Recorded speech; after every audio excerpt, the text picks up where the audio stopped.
እኔ ወንድ ወዳጅ ነኝ አለ። በስማ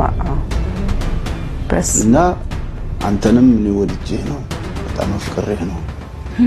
አላቅም ወደ ኦርቶዶክስ መምጣት እንደምትፈልግ ነው የሰማሁት። በጣም መልካም ነው። ድምጽ የሚደጋገማል። አኖ ማለት አንቲ ፋሲሊያስ ተብሎ ኪሪያ ላይሶን በዕለተ ዓርብ የሚጸለይ ጌታችን ወደ ስቅለት ሲመጣ አይሁድ በእጃቸው ሲመቱት እጃቸውን ቢያማቸው ድንጋይ ጨብጦ 120 ጊዜ ፊቱን ጸፉት። የመድኃኒዓለምን የሞቱን መታሰቢያ የሚያደርግ ቢኖር ሲኦል ራሷ አፍ አውጥታ ይቺ ነፍስ ወደ እኔ አታምጡብኝ ብላ ትጮኻለች እንጂ ችላ አትቀበለውም። ማርያም ከፈጣሪ ትበልጣለች እንዴ? ታዲያ ከፈጣሪ የበለጠ ደግሞ አለ እንዴ? አዎ ክርስቶስ አካሉ ላይ ያላረፈ የመከራ አይነት የለም። ሰላም ጤና ይስጥልኝ። እንዴት አደራችሁ? እንዴት ዋላችሁ? እንዴት አመሻችሁ? አምላክ አብ ቅዱስ እግዚአብሔር ስሙ ዛሬም ዘወትርም የተመሰገነና የተወደሰ ይሁን። በወቅታዊ ጉዳይ ተመልሼ መጣሁ። በተለይ በፕሮቴስታንቱ ዓለም በተለይ ማህበራዊ ሚዲያ ላይ የምናውቃት አንዲት ልጅ ነበረች። የፕሮቴስታንቱን ሐሰተኛ ነቢያት ስትቃወም በማስረጃ ስታጋልጥ እኔም ከአንድም ሁለት ሶስት ጊዜ እዚሁ ቻናል ላይ አቅርቢያት የነበረች ልጅ ነበረች።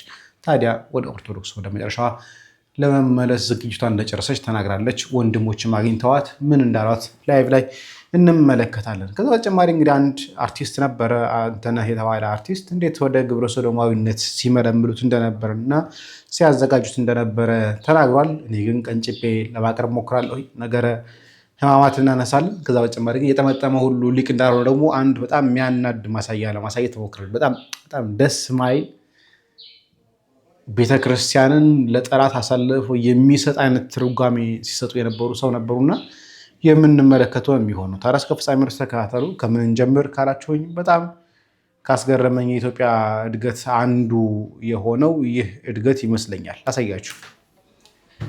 ነዳጅ ጠፋ ኢትዮጵያ ውስጥ እና ኢትዮጵያ ውስጥ ነዳጅ ሲጠፋ ምን ተተካ? አረንጓዴ አሻራ።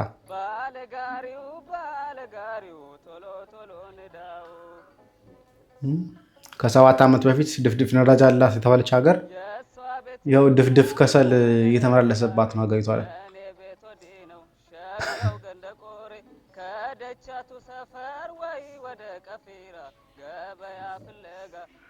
በጣም ሀገራችን በእርግጥ የሀገራችን ብቻ ጥፋት አይደለም፣ ዓለም አቀፍ ነገር ነው። ግን ሀገራችን ግን የራሴ ድፍዳፍ ነዳጅ አለኝ በቢሊየን የሚቆጠር ከ2 ዓመት በኋላ ንግዱ ላይ ኢንቨስት ነው ኤክስፖርት እናደርጋለን ስትል የነበረች ሀገር እንኳን ኢንቨስት ያው ከሰል ኢንቨስት ወደ ውጭ ሀገር ልትልክ ነው መሰለኝ፣ ሁሉ ኤክስፖርት ታደርግ መሰለኝ።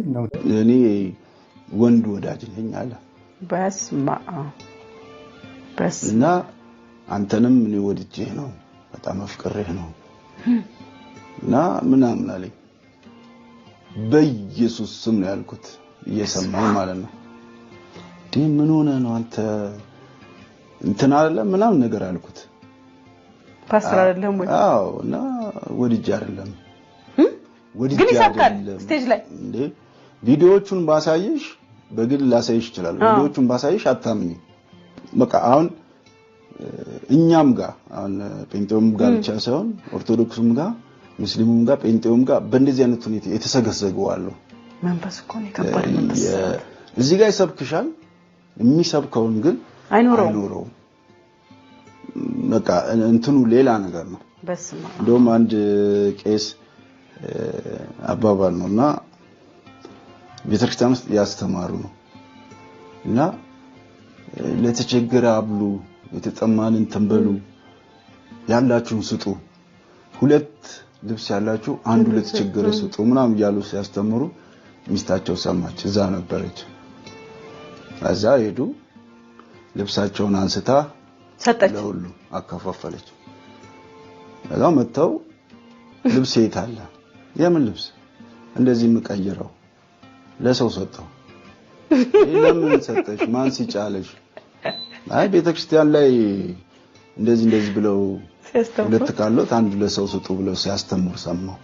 እኔ አስተማርኩ እንጂ ሲጫልኩ የሚሉ እንደዚህ አይነት እንትኖች አሉ በሁሉም ሃይማኖትና እባክህ በቃ ሚስጥሬን ጠብቅልኝ በጌታ ምናምን አለኝ። ኧረ በጌታ አትበል።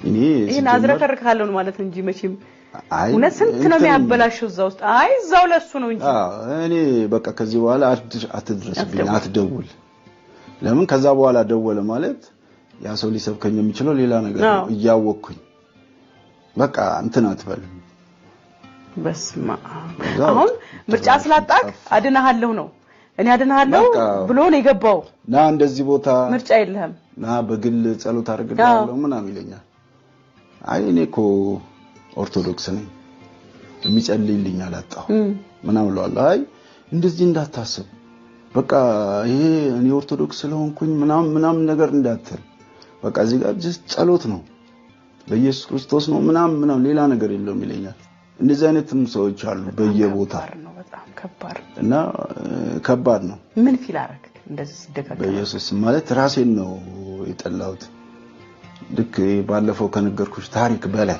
ባው ከሳለፍከው ታሪክ ያ ምንም አይደለም እሰራለሁ ያልሰራም ነው እዚህ ጋር ግን እንደዚህ አይነት ነገር አንደኛ አስተዳደግም ወሳኝነት አለው እኛ ባደግንበት እንትን ሴትና ወንዱላ ሊተቃቀፉ ይቀርና እንደዚህ ተጠጋግተው ሲሄዱ የሚያሳፍር በቃ እንዴ ምናም ብለን እንትን የምንል ሰዎች ነንና ፈጣሪ ያወገዘው ፈጣሪ ያልፈቀደው ነገር ደግሞ እንዴት ብለሽ እንትን ትያለሽ ለምን እኔ ፈጣሪ ነኝ ሰውነት የሰጠኝ በጣም ፈጣሪ ነው ምንድነው ፈጣሪ ከፈቀደው ውጪ ምን ብዬ ነው ፈጣሪና ሳዝኝ እንትን ምለው እኔ ፈጣሪ ላይ እምነት አለኝ ከዛውስ እንዴት ነው ፈጣሪ ላይ እምነት የሚኖረኝ እኔ እሱስ ደግሞ እኔ ላይ እንዴት ነው በጣም እንዴት ልጄ ይላል ልጁ ነው ሊያረጋኝ የሚችለውና የፈለገ እንትን ይበለኝ እንጂ እንደዚህ አይነት ነገር አልሰማም ማርያም ተፈታ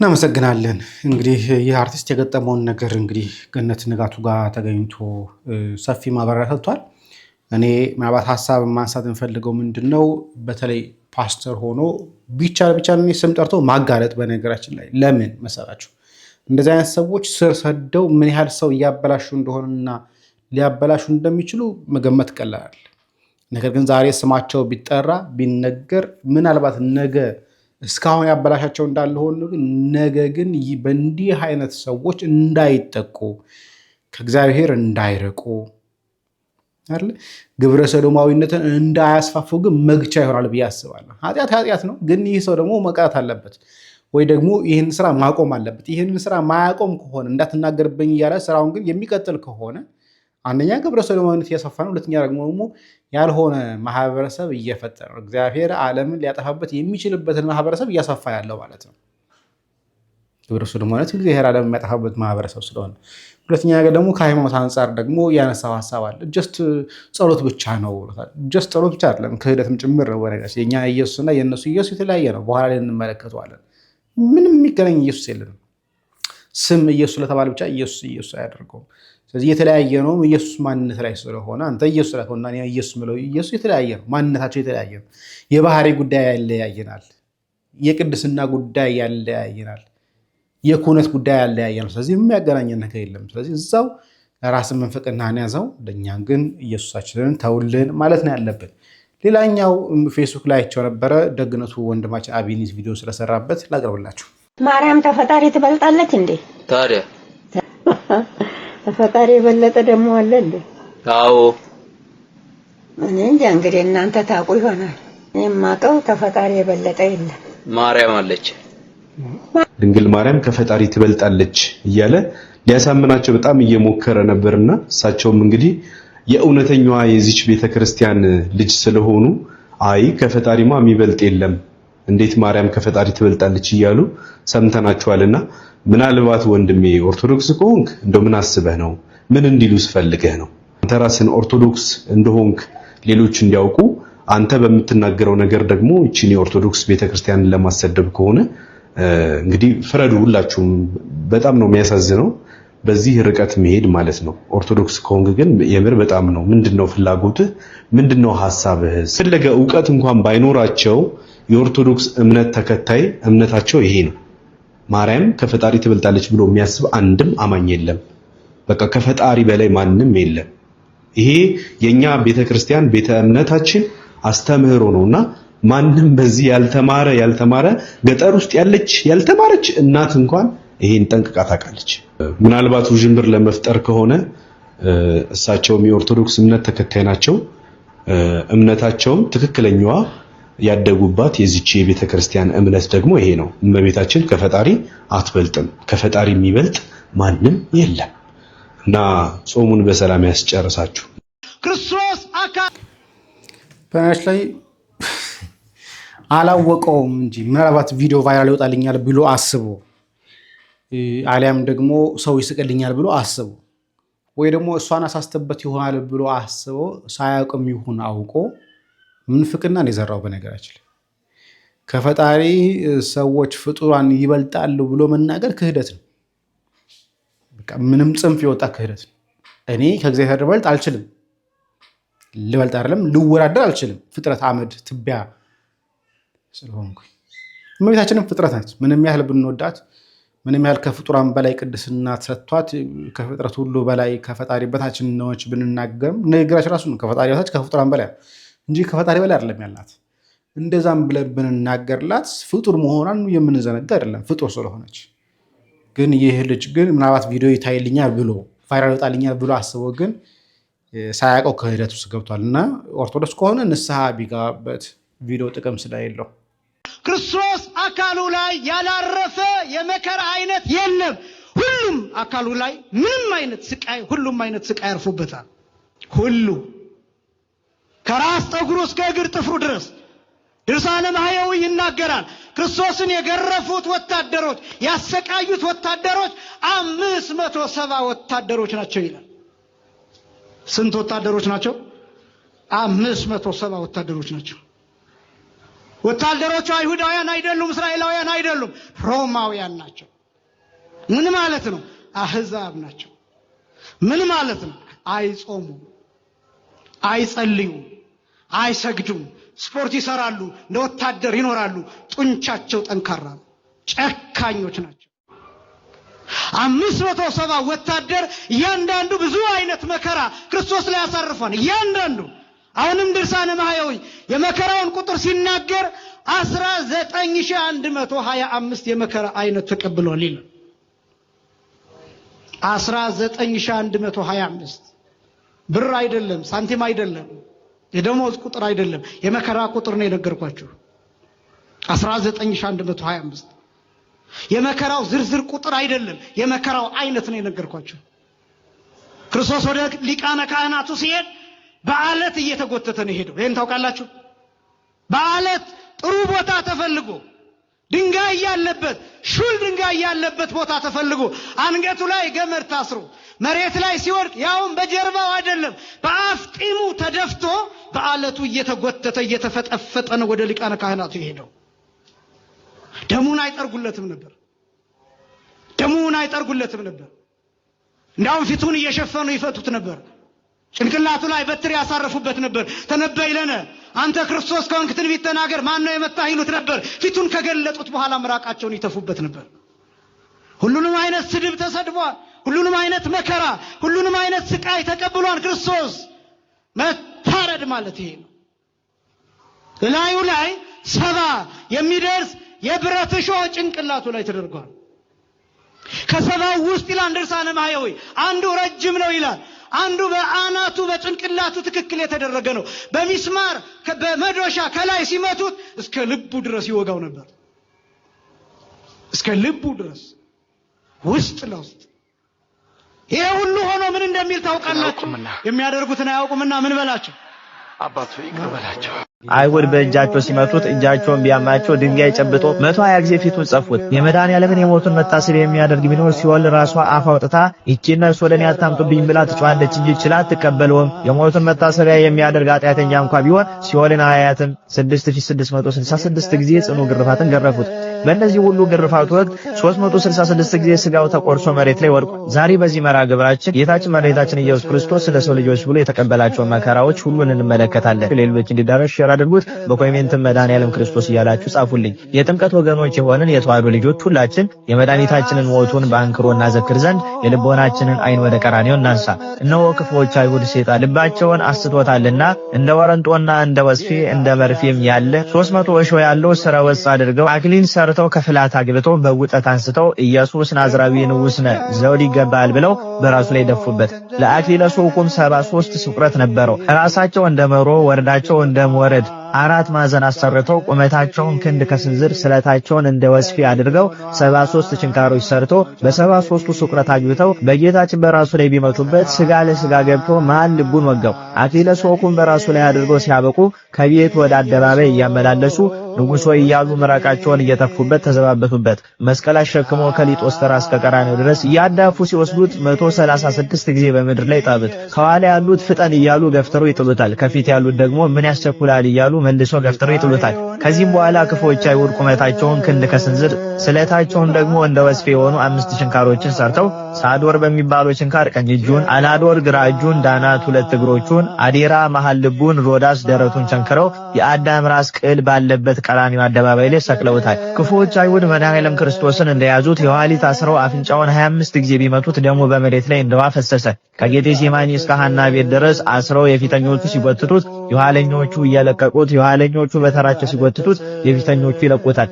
እንዲህ ያደረጉ 65 ጊዜ ከመሬት ጋር አጋጭተውታል። ክፉዎች አይሁድ መድኃኒታችንን በሁለት ግንዶች መካከል አድርገው 65 ጊዜ ከግንዱ ጋር አጋጩት። ቀያፋ በሚመረምረው ጊዜ ጌታችን አምላክነቴን አንተ ወራስ ተናገርክ ቢለው አይሁድ በእጃቸው ሲመቱት እጃቸውን ቢያማቸው ድንጋይ ጨብጦ 120 ጊዜ ፊቱን ጸፉት። አይሁድ ወደ ጲላጦስ ዘንድ ሲወስዱት ምናልባት ጲላጦስ ባይፈርድበት እንኳን እንዳይቆጨን ብለው 305 ጊዜ በሽመል ደብድበውታል። በአምላክነቱ ቻለው እንጂ የአንዱ ምት ብቻ ይገድለው ነበረ። በርባን የይሁዳ የሚስቱ ወንድም አማቱ ስለነበረ እርሱ እንዲፈታለትም ከዋጋው ከ30 ብር ጋር አብሮ ተደራድሮበት ነበረ። ሰይጣን ልባቸውን ለክፋት ያስጨከናቸው ክፎች አይሁድ በጲላጦስ አደባባይ የጌታችንን ጽሙን 7 ጊዜ ነጭተውታል። ጲላጦስ እንደ ሕጋቸው 41 ጊዜ ገርፎ እንዲለቁት ቢያዝም ክፎች አይሁድ ግን ጌታችንን ሲገርፉት አሰቃቂ ግርፋቱን አይተን ልባችን እንዳይራራ ብለው ሰንጠረዥ ገበጣ ሰርተው ሲጫወቱ አንዱ ተነስቶ እስከ 60 እና እስከ 70 ድረስ ሲገርፈውና ሲደክመው ቆጠራችሁን ብሎ ይጠይቃቸዋል። እነርሱም አልቆጠርንም ሲሉት ከድካሙ የተነሳ እኔው ልግረፍ እንደገና እኔው ልቁጠር ብሎ ትቶት ሲቀመጥ ሌላኛው ይነሳና እንደዛኛው ሁሉ በተራው 60 እና 70 ይገርፈዋል። ሁሉ እንዲህ ያሳሳቱ የራሳቸውን ሕግ እየተላለፉ አይሁድ ጌታችንን ስጋው አልቆ አጥንቱ እንደ በረዶ ነጭ ሆኖ እስኪታይ ድረስ 6666 ጊዜ ጽኑ ግርፋትን ገረፉት። በእነዚህ ሁሉ ግርፋት ወቅት 366 ጊዜ ስጋው ተቆርሶ መሬት ላይ ወድቋል። የመድኃኒዓለም ወገኖቹ የጌታችን ሞቱ በፈቃዱ መሆኑንና የትዕግስቱን ብዛት አይተንና ደንቅ ዘንድ ከመጽሐፍ ጠቅሰን እንነግራቸዋለን። አይሁድ ጌታችን አብርሃም ሳይወለድ በፊት እርሱ ከባሪ አባቱ ከአብ ከባሪቱ ከመንፈስ ቅዱስ ጋር በአንድነት በሶስትነት የሚመሰገን አምላክ መሆኑን ቢነግራቸው ሊወግሩት ድንጋይ አነሱ። እርሱ ግን ጊዜው ገና ነበርና ተሰውሯቸው በመካከላቸው አልፎ ሲሄድ በፍጹም አላዩትም ነበረ። በቅዱስ ወንጌል ላይ እንዲህ ተብሎ እንደተጻፈ አባታቸው አብርሃም ቀኝን ያይ ዘንድ ሐሴት አደረገ፣ አየም ደስ አለው። አይሁድም እንደገና 50 ዓመት ያልሆነ አብርሃምን አይታልን አሉት። ኢየሱስም እውነት እውነት እላችኋለሁ አብርሃም ሳይወለድ ነው ያለው አላቸው። ስለዚህም ሊወግሩት ድንጋይ አነሱ። ኢየሱስ ግን ተሰወራቸው፣ ከመቅደስ ወጥቶ በመካከላቸው አልፎ ሄደ። ዮሐንስ 8:56 ላይ ይመልከቱ። ዳግመኛም በዮሐንስ ወንጌል ላይ እንደተጻፈው አይሁድ መድኃኒዓለም እንዲይዙት የጦር መሳሪያቸውን ሰብስበው ወደ ጌቴሴማኒ በመጡ ጊዜ ማንን ትፈልጋላችሁ ቢላቸው የናዝሬቱ ኢየሱስን እንፈልጋለን ሲሉት እኔ ነኝ ቢላቸው ከአንደበቱ የወጣው መለኮታዊ ቃል ብቻ መቋቋም አቅቷቸው መሬት ላይ ወድቆ ተዘርረዋል። ይህንን ክስተት በተደጋጋሚ ተከስቷል። ዮሐንስ ወንጌል ምዕራፍ 18 ከቁጥር 1 ጀምሮ ይመልከቱ። እናም የጌታችን ሞቱ በፍጹም ፈቃዱ ባይሆን ኖሮ በጌቴሴማኒ ሊይዙት የመጡ ክፎች አይሁድ እንደ መጀመሪያው ሁሉ በተሰወራቸው ነበረ፣ አልያም ከአንደበቱ በሚወጣው አምላካዊ ቃል ብቻ ባጠፋቸው ነበረ። በመጨረሻ ግን ጌታችን ወደዚች ምድር የመጣበትን ዓላማ ይፈጽም ዘንድ እንዲገድሉት በፈቃዱ ራሱን አሳልፎ ቢሰጣቸው ያን ሁሉ እጅግ አሰቃቂ መከራ ደረሱበትና ለመስቀል ሞት አበቁት። የአምላካችንን የመድኃኒዓለምን ሞቱን በሚመስል ሞት ከእርሱ ጋር ተባብረን ትንሣኤውን በሚመስል ትንሣኤ ከእርሱ ጋር ለመተባበር ያብቃል። ዛሬም ዘወትርም ለዘላለሙ አሜን። ይቆየን። አሜን። ወንድማችን እግዚአብሔር አምላካችንን ቃሉ ያሰማልን። እንግዲህ ዩቲዩብ ላይ ዲያቆን ሲራክ ብላችሁ ገብታችሁ ሰፋ ያለ ነገር ሰፋ ያለ ትንተና መመልከት ትችላላችሁ። በተለይ ደግሞ ነገረ ቅዱሳንን በደንብ አድርጉ እየዳሰሰው ወንድማችን ነው። ገብታችሁ ዲያቆን ሲራክ ብላችሁ ፈልጉ። ቅድም ያልኳችሁ የሚያናድሰው ነው ያልኳችሁ አካል ይህ ሰው ነው። በተለይ ደግሞ አሁን ከህማማቱ ጋር ሲቀርብ ደግሞ አያይዘው ጭምር ለቀውታል። የቆየ ቪዲዮ ይመስለኛል፣ ግን የሚናገሩ ነገር ሰሙ። ፋኖ ማለት አንቲ ፋሲሊያሱ ተብሎ ኪሪያ ላይሶን በዕለተ ዓርብ የሚጸለይ ጌታችን ወደ ስቅለት ሲመጣ በመጨረሻ ለአዳም ኃጢአት ስለ አዳም ኃጢአት ታልፎ የሚሰጥ አንቲ ፋሲሊያሱ ክርስቶስ በሶስተኛው ቀን የሚነሳ ሕያው አምላክ መሞት የማይገባ ወየ እኔ ልሙትልህ ማለት ልቅሶ አንቲ ፋሲሊያሱ ሊቃውንቶች የሚመሰክሩበት አንቲ ፋሲሊያሱ ይላል። ነቢየ እግዚአብሔር ዳዊት ሳሙኤል የቀባው በመዝሙሩ 118:14 ላይ በዕብራይስጥ ጽሑፍ በጻፈው ኖን ብሂል ንጉሥ እግዚአብሔር ከዚህ ነው ፋኖ የሚወጣ አንቲ ፋሲሊያሱ ኖን ብሂል ንጉሥ እግዚአብሔር ኖን ማለት እግዚአብሔር የቀባው ዳዊት በመጨረሻ ለሰው ልጆች የሚመጣ ማለት ነው ይላል። በ118:14 ላይ እንድታነቡት ኖን ብሂል ንጉሥ እግዚአብሔር ኖን ማለት እግዚአብሔር የቀባው ንጉሥ ዳዊት ግርማ ሞገስ ያለው እንደ አንበሳ የሚያስፈራው እንደ አንበሳ የምታስፈሩ የተቀባችው ይሄን ማየቴ በጣም ደስተኛ ነኝ። ከእንግዲህ ብሞት ምንም ነገር የለኝም። ኖን ማይቶት ለእግሬ ሕግከ ፋኖ ሆይ ሕግ ለእግሬ ብርሃን ነው። ኖን ብሂል ንጉሥ እግዚአብሔር ኖን ማይቶት ለእግሬ ሕግከ ብርሃን ለፍኖቴ ለጎዳኔ ያውላ ብርሃን ነው። የፋኖ ሕግና ስርዓት ይህን ይመስላል። በቃ ሙራድ ነገደ እስራኤልን ቆጥሮ ከፈጠራቸው በኋላ መፍጠር የማይሳነው አምላክ ዛሬም ከመንበረ ጸባዖቱ ላይ የሚያበዛቸው የፋኖን ኃይል ዛሬም እያበዛው ነው። በዚህ ደስተኛ ነኝ እኔ። ለእግሬ ሕግከ አዎ ቅድም አንድ አባት ተናግረው የፖለቲካ ሰው አይደለም ነጋዴ ነኝ እና ገንዘብ ተቀምጬ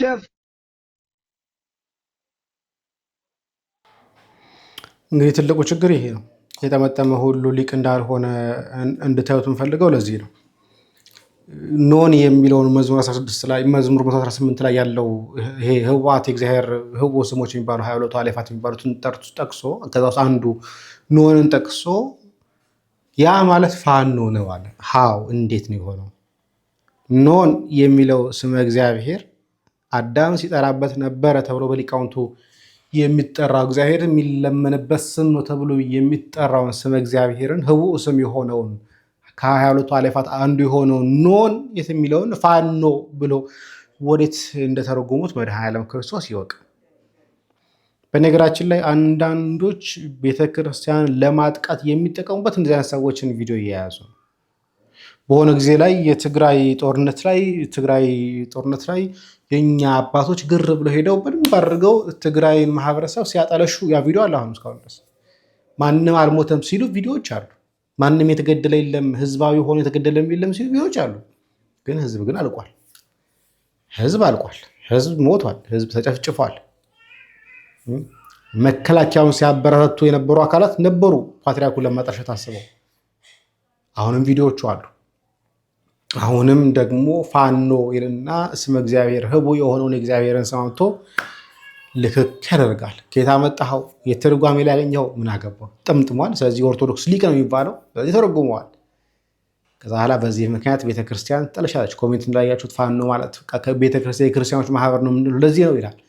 ወደ አንዱ ይመጣና ደግሞ ከፈለገ ደግሞ ከሞዓ ተዋህዶ ያገናኘዋል። እና ቤተክርስቲያን መከራዋ በግራም በቀኝም ነው እየመጣባት ያለው።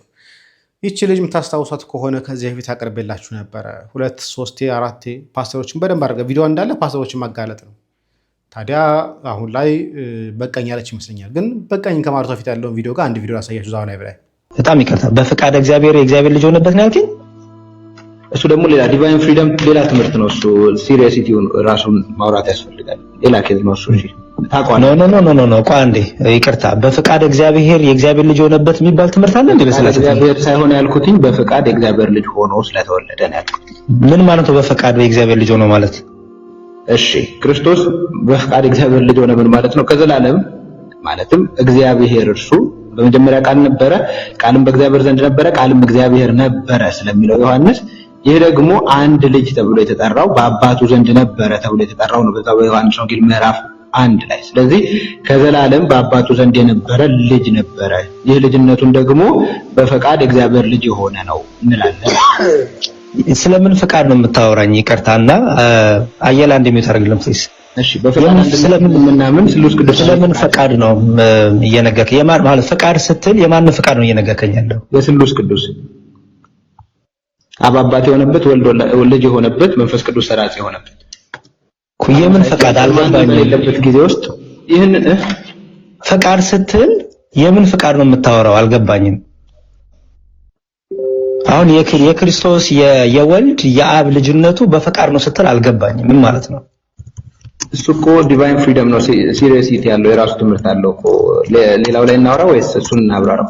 ይሄን አብራራው እንጂ ምክንያቱም ስለ ሥላሴ እያወራን ስለከተትከው ክርስቶስ የወልድ የአብ ልጅ የሆነው በፈቃድ ነው ብለኸኛል። ምን ማለት ነው ነው ይጠይቋሉት? እሺ ወልድ የሰው ልጅ ለመሆን በፈቃድ እንደመጣ እንዲሁ ወልድ የአብ ልጅ የሆነው በፈቃድ ነው ከዘላለም እንላለን። ይሄ ማለት መነሻ በሌለው መነሻ፣ መጀመሪያ በሌለው መጀመሪያ፣ ከዘላለም የእግዚአብሔር ልጅ የሆነበትን ሁነት ማለት ነው። እሺ የመጨረሻ አልጠይቅና ካልሆነ ተዋለው። በፈቃዱ ልጅ የሆነው አልከኝ አይደል? በማን ፈቃድ ነው ልጅ የሆነው? በዛ ላይ ደግሞ ወልድ የአብ ልጅ የሆነው በፈቃድ ነው ካልከኝ ስለምን ፈቃድ ነው የምታወራኝ ነው? አሁን በእግዚአብሔር ፈቃድ ወደዚህ ምድር መጣ፣ በአባቱ ፈቃድ ወደዚህ ምድር መጣ ብትለኝ ይቀበልሃለሁ። ምክንያቱም በአባቱን ፈቃድ፣ በራሱን ፈቃድ፣ በመንፈስ ቅዱስን ፈቃድ አዎ ወደዚህ ምድር መጥቷል። ይሄን እቀበልሃለሁ። ግን አሁን እሱን አይደለም። ገና የሰው ልጅ ሳይፈጠር በሥላሴ እግዚአብሔር አብ እግዚአብሔር ወልድ የሚባል ልጅ አለው። የወልድ ልጅነት ለእግዚአብሔር አብ በፈቃድ ነው የሚለውን አብራራልኝ ያልኩ። እሺ ስቴትመንት እናውራው ከተባለ በፈቃድ የአብ ልጅ ነው ብለን ስንል ወልድ ማለት ከዘላለም ነው ይሄንን ነገር እያወራን ያለ ነው። ወልድ የአብ ልጅ መሆኑን ማለትም ልደቱን በመገደድና ይህንን ነገር በውስጥ ማለት በግዳጅ የተቀበለው ጉዳይ ሳይሆን አብ ወልድን ለመውለድ ወደደ፣ ወልድም ደግሞ ከአብ ለመወለድ ወደደ። ይህም ደግሞ በፈቃድ ከባህሪው የሚመነጭ ብርሃን ሆኖ ተወጣ። ሊትራሊ ምንድነው የምንለው? ይሄንን ከብርሃን የወጣ ብርሃን አይደለም የምንለው ዲያቆን። ስለዚህ ከዘላለም በነበረበት ኩነት አብ ወልድን ይሄ የፈቃድ አንድነትን ተከትለን ነው ያወራን ያለ ነው። አብ ወልድን ለመውለድ ወደደ፣ ወልድም ከአብ ለመወለድ ወደደ እያልን ነው። ማን ነው እንደዚህ ብሎ ያስተማረው? ባይዘወይ አብ ወልድ ለአብ በፈቃድ ነው ልጅ የሆነው የሚለውን ትምህርት ማን ያስተማረው? በየትኛው ቤተክርስቲያን ነው እንደዚህ የሚታመነው? ስለዚህ ቤተክርስቲያን ታሪክ ዶክመንት እያነበብክ ነው? ኮምፒውተር ቋቋ ሲል ይሰማኛል። ዶክመንትን ባየው ደስ ይለኛል። እስቲ የትኛውን ዶክመንት ነው የምታነበው? ምንም ኮምፒውተር የተንቋቋ ነገር የለም። ኮምፒውተር አልያዝኩኝም። እያረክ ነው ዲያቆንዬ።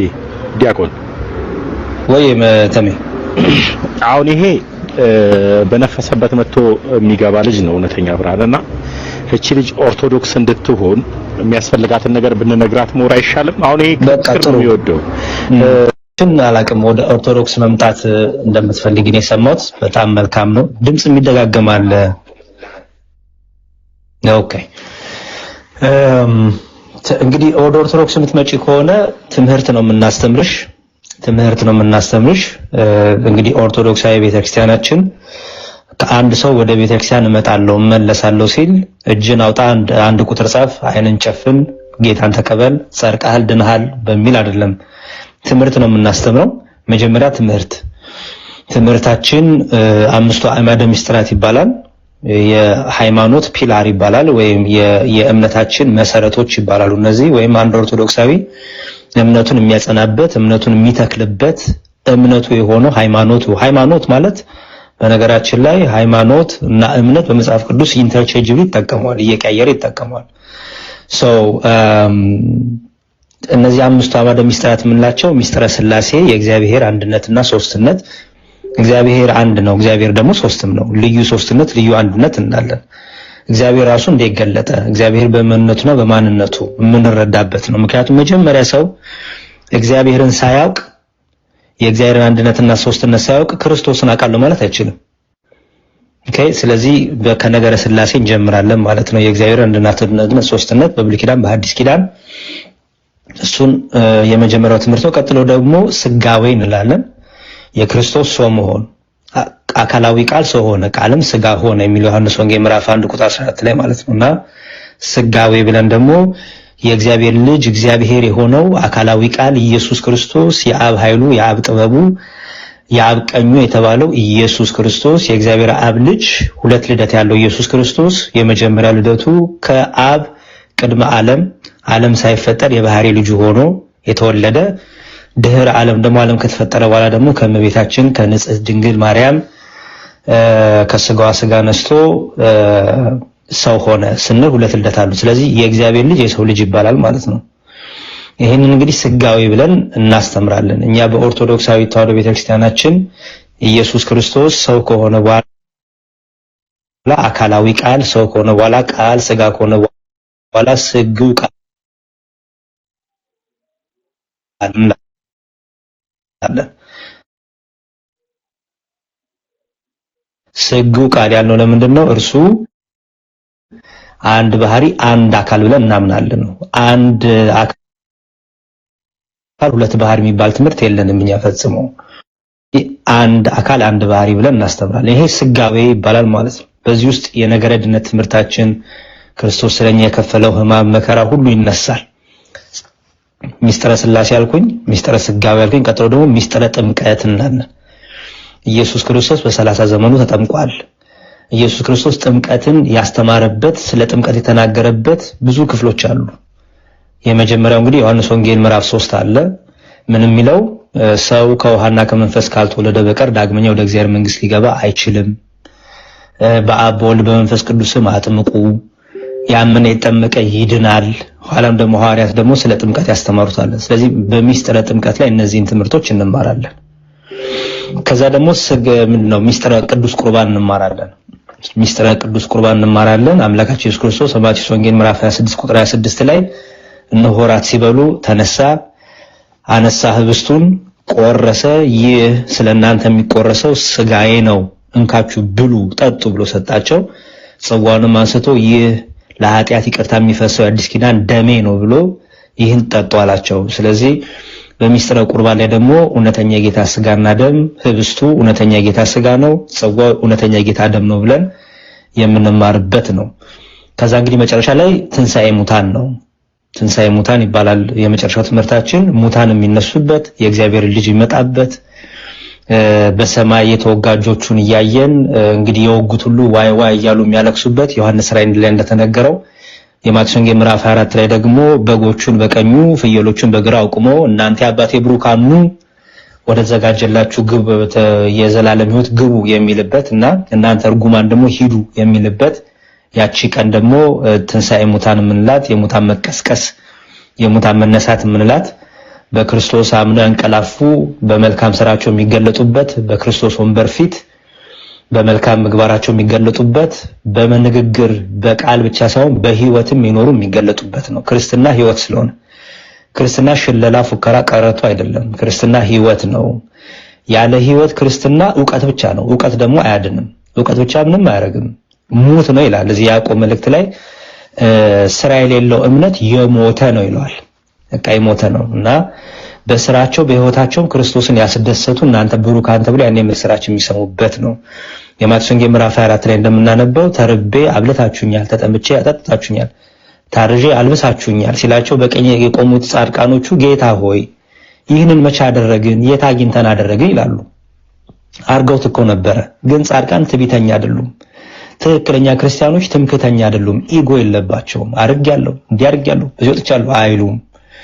ይልቁንም ትሑታን ሆነው ጌታ ሆይ አላደረግንም እኮ አላበላንም እኮ አላጠጣንም እኮ ይላሉ። እርሱ ግን አምላካቸው ክርስቶስ ይመሰክርላቸዋል። ምን ብሎ? እናንተማ አጠገባችሁ ላለ ወንድሞቻችሁ አድርጋችሁታል ይሄን ብሎ ይመሰክርላቸዋል። ስለዚህ እናመሰግናለን። ወንድማችን እንግዲህ መዝሙር ያሬድ በደንብ እንደሚያስተምራት ቃል ገብቶላታል። ልጅቷም እንግዲህ የመማር ፍላጎት አላት ብዬ አምናለሁኝ። ምክንያቱም የነበረችበትን ታውቀዋለች። ምን አይነት ቆሻሻ ትምህርት እንደነበራቸው፣ ምን ያህል ግለሰብ ላይ ተንጠለጠለ ትምህርት እንደነበራቸው ብዙዎች ደግሞ ስታጋለጽ ነበር። ሐሰተኛ ነቢያትን አጭበርባሪዎችን ሴት ደፋሪዎችን ጭምር ስታጋልጥ የነበረች ሴት ብርቱ ሴት ነች። በነገራችን ላይ በእነሱ ላይ ያው ኦርቶዶክስ ካኖች ድረስ ያው ምንም ያን ያህል ብዙ ማን እንደነቀም ነበር። ሰውስ መገለጣቸው ጥሩ ነው። በነገራችን ላይ የትኛውም ቦታ ላይ ስህተት ያለበትን አካል ማጋለጥ ኦርቶዶክስ የሚሆን ፕሮቴስታንት ላይ የትኛውም ቦታ ላይ ስህተት ያለበትን አካል ማጋለጥ እኔ ተገቢ ነው ብዬ አስባለሁኝ። ትውልድን መጠበቅ አንዱ ድርሻ እንደዚህ አይነት ነገር ስለሆነ ማለት ነው። ታዲያ እኔ እዚያ ላብቃ። ምናልባት አስፈላጊ ከሆነ በሁለተኛ ቪዲዮ እመለሳለሁ። ሰላም እግዚአብሔር ከእናንተ ጋር ይሁን። ቸር ቆዩ።